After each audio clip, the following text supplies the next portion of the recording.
বন্ধুরা নমস্কার। আশা করি আপনারা ভালো আছেন। আপনাদের সবাইকে আমার ইউটিউব চ্যানেল হোমিওপ্যাথি হেলথ হাবে অনেক অনেক স্বাগত।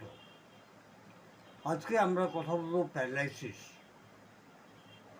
শরীরে যে কোনো অঙ্গ অবশ হয়ে যাওয়া। একটা ছোট ভিডিও, তবে এর সঙ্গে লিঙ্ক থাকবে লং ভিডিও, ওটা দেখতে কিন্তু ভুলবেন না।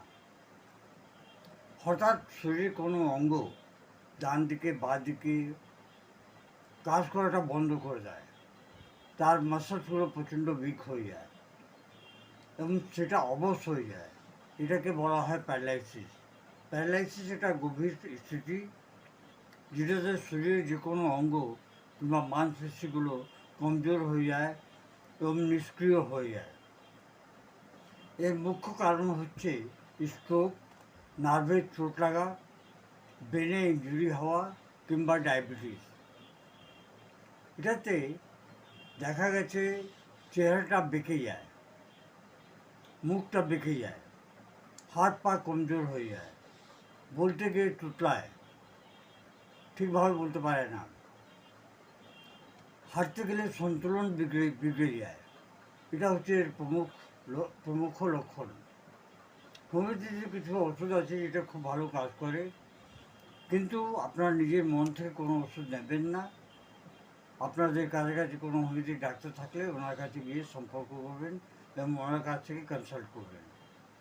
এই ভিডিওটা বানানো হচ্ছে অনলি ফর অ্যাওয়ারনেস। কস্টিকাম প্রথম ওষুধ, ধীরে ধীরে বাড়ে, কস্টিকামে ধীরে ধীরে সমস্যাটা বাড়ে। এরপর হচ্ছে প্রাম্যামেটিকাম, মাংসপেশিগুলো মাসলসগুলো সিকুড়ে যায়, কন্ট্যাক্ট হয়ে যায়। এবং বড় একটা লক্ষণ হচ্ছে dullness, dizziness, drowsiness, arnica montana, কোনো রকম আঘাত লাগার পর, নার্ভের ইনজুরি হওয়ার পর। নার্ভস ভূমিকা নার্ভের সমস্যার জন্য এবং টেনশনের জন্য হতে পারে। বন্ধুরা, এটা মনে রাখবেন, ঠিকভাবে যদি ট্রিটমেন্ট করাতে চান তাহলে আপনার কাছাকাছি হোমিওপ্যাথি ডক্টরকে সম্পর্ক করবেন। ধন্যবাদ। এর সঙ্গে লিঙ্ক ভিডিও দেখতে ভুলবেন না। Long live homeopathy, long live Hahnemann.